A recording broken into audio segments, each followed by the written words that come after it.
ഓല് വിളിച്ചിനോ? ഓല് കാര്യായിട്ടൊന്നും പറഞ്ഞിട്ടില്ല.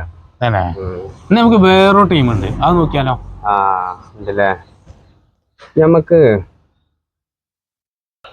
അത് ഞാൻ പറയാ ഒരു കുറച്ച് കഴിഞ്ഞിട്ട് നമുക്ക് ആണ് നോക്കാം. ആയിക്കോട്ടെ. ഏതേ തന്ത നിങ്ങളെങ്ങനെ കാത്തുക്കും കല്യാണം?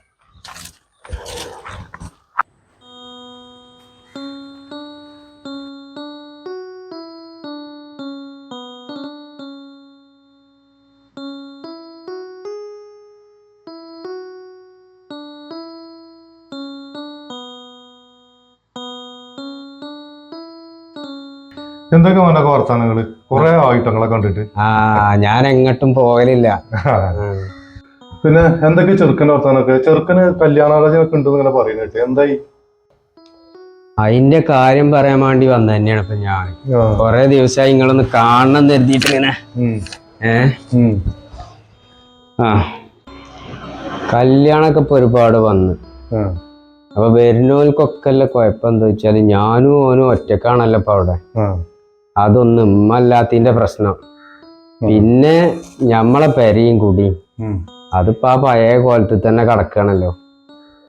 അപ്പൊ ഈ വരുന്ന കൂട്ടർക്കൊക്കെ അങ്ങനെ ഒരു മടുപ്പുണ്ട്.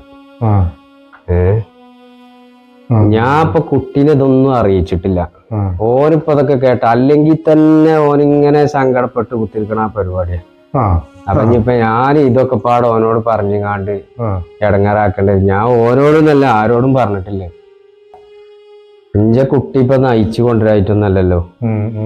ഇഞ്ച മരുന്നും മുക്കടിക്കും തന്നെ ഓന് കിട്ടുന്ന തികയില്ല. അതങ്ങനെ പോവുകയാണ്. അപ്പൊ അങ്ങനെയൊക്കെ ഒരു ഇടങ്ങേറിലാണ്. ഓനൊരു നല്ല സന്തോഷം കൊടുക്കാൻ ഇഞ്ഞെക്കൊണ്ട് ഇതുവരെ കഴിഞ്ഞിട്ടില്ല. അതിപ്പോ ഞങ്ങൾക്ക് അറിയണ വിഷയമല്ല മനക്കാക. പിന്നെ നിങ്ങളോട് പൊന്നിട്ടാ പറഞ്ഞിട്ട് നിങ്ങൾ പൊന്നിട്ട അതിന്റെ കുട്ടീന്നും പറഞ്ഞാണ്ട് ശരിയാവും. അപ്പൊ ഞാൻ വന്നതേ നിങ്ങൾ കുറച്ച് പൈസ വെച്ച് കടയിട്ട് തരണം, വായ്പയായിട്ട്. ഞമ്മക്കിപ്പോ അവിടെ പേര ഒന്നും കാട്ടാനൊന്നും കഴിയൂല. എന്നാ ആ ഇല്ലത് തേക്കാല്ലേ കുറച്ച് തേച്ച് ആ പെയിന്റ് അടിച്ചാല് കുറച്ച് പെയിന്റും അടിച്ച് വരുന്നവർക്ക് കാണാൻ കോലാക്കിട്ടാല് ഈ ഒരു ഇടങ്ങേറുണ്ടാവില്ല. ഇനി ഒന്നാമത് ആ കുട്ടീന്റെ ഒരു ഇടങ്ങേറ് ഇങ്ങനെ കണ്ടേ ഭയങ്കര മാനസികടങ്ങാറാണ്. ഞാൻ ഇടങ്ങാറാക്കല്ല കേട്ടോ. ഇപ്പൊ ഒരു 5-6 കല്യാണം ഈ പെരയും കൂടിയും പറഞ്ഞ് മുടങ്ങി. ഞാനിതൊന്നും കുട്ടീനെ അറിയിച്ചിട്ടില്ല. ഞാനതൊക്കെ ഒരു വലിയ ഇടങ്ങാറാവുകയെ. മനക്ക ബിസിനസ് ഒക്കെ ഇപ്പൊ കുറച്ച് ഡള്ളാണ്. പിന്നെന്നാ പിന്നെ നിങ്ങൾ പേടിക്കൊന്നും വേണ്ട കേട്ടോ, ഞാൻ അവിടെ ഉണ്ട്. ആയിക്കോട്ടെ, എന്തെങ്കിലുമൊക്കെ ചെയ്തിട്ടിയാ നിങ്ങൾ പേടിച്ചൊന്നും വേണ്ട. ബിസിനസ് ഇപ്പൊ കുറച്ച് ഡള്ളാണെന്നുള്ളൂ. എന്നാ ഞാനാണ്ട് ഇറങ്ങിയാലോ? ആയിക്കോട്ടെ, നമുക്ക് പിന്നെ കാണട്ടോ. അസ്സലാമു അലൈക്കും. വലൈക്കും അസ്സലാം വറഹ്മത്തുള്ളാഹി.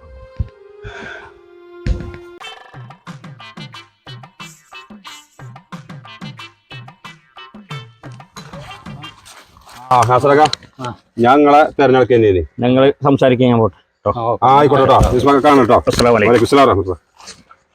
എന്താ നമ്മൾ ഇന്നലെ പോയത്? ഇന്നലെ പോയത് വെച്ചാൽ ആദ്യം ഇജ്ജു എന്റെ ബാപ്പി ഒരു തീരുമാനത്തിലെത്തി. എന്താ അങ്ങനെ പറയുന്നത്?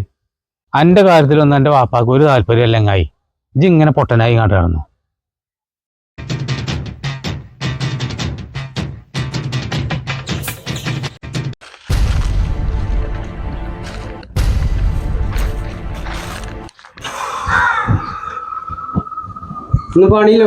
ഞാൻ ഈ പണിക്ക് പോണില്ല. ഞാനൊക്കെ പാടെ കൂടി മറിച്ചിട്ട് നിങ്ങൾക്ക് എന്റെ മേക്കിട്ട് വല്ലാതെ നിങ്ങൾ കയറണേ. നിങ്ങളാണ് വരുന്ന കല്യാണം ഫുള്ളും മുടക്കണമെന്നില്ല. ഇവിടെ നാട്ടുകാർ പറയണ ഞാൻ അറിഞ്ഞിക്കണേ. നിങ്ങൾക്ക് എന്ത് മുടക്കാം? ഞാൻ ഇവിടെ ഒരു പെണ്ണിനെ കെട്ടിക്കൊണ്ട് നിങ്ങൾക്ക് എന്താ മുടക്ക്? ഇവിടെ എല്ലാവരും കൂടി പറഞ്ഞേ. നിങ്ങൾക്ക് വല്ല മുടക്കുണ്ടോ? വരുന്ന കല്യാണം ഫുള്ള് മുടക്കാന്ന് അവനാന്റെ ബാപ്പ. അല്ല, നിങ്ങൾക്ക് ഇങ്ങനത്തെ ഒരു സ്വഭാവം ഉണ്ടെന്നില്ല ഇച്ചറിയില്ല കേട്ടോ. ഇതൊക്കെ നാട്ടുകാർ പറഞ്ഞിട്ട് അറിയേണ്ടി വന്ന്. ഇതൊക്കെ എന്താണെന്നറിയോ? ഇതൊക്കെ എന്റെ ഉമ്മല്ലാതായി പോയി. അല്ലെങ്കിൽ ഇങ്ങനെ ഒന്നും ആവൂലേ നീ. അങ്ങനെ പറയല്ല കുട്ടിയെ. എന്താണ് ഇതൊക്കെ? കൂടുതൽ വർത്താനല്ല പറഞ്ഞാ കുറച്ച് കയറും. എന്തൊക്കെയാണ് ഞാൻ ഈ കേൾക്കുന്നത്? വർത്താനം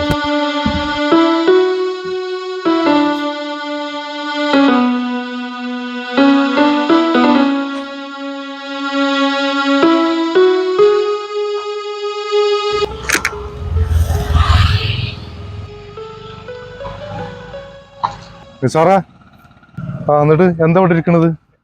ഒന്നുമില്ല, വെറുതെ. ഇപ്പൊ ഒന്ന് കുടിയിൽ വന്നീനി. ഇപ്പൊ കുറച്ച് കാര്യങ്ങളൊക്കെ ഇങ്ങനെ സംസാരിച്ചു.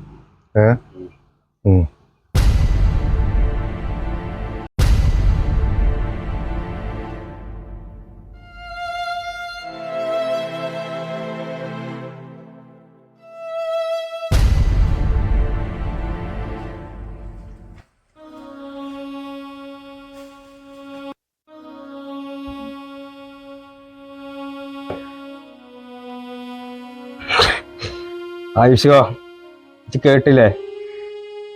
നമ്മളെ കുട്ടി ആദ്യമായിട്ട് മുഖം കറുത്തിഞ്ഞോട് വർത്താനം പറഞ്ഞു. അവന്റെ കല്യാണൊക്കെ ഞാനാ മുടക്കി. ഞാൻ പോലെ കല്യാണം മുടക്കിയോ? ഇവിടെ എന്താ ഒരു വകുപ്പില്ലേ?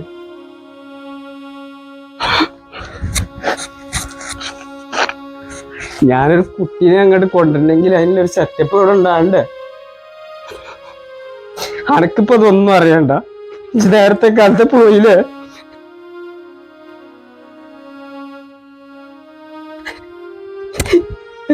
ഇതുണ്ടെങ്കിൽ എന്നോടതിന് പറയാനിരിക്കത്.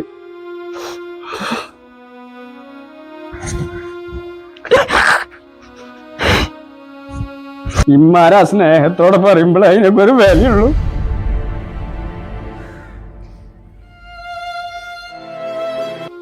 ഇമ്മാര് പോയ മക്കളെ സുഖം പോയി. ഇപ്പൊ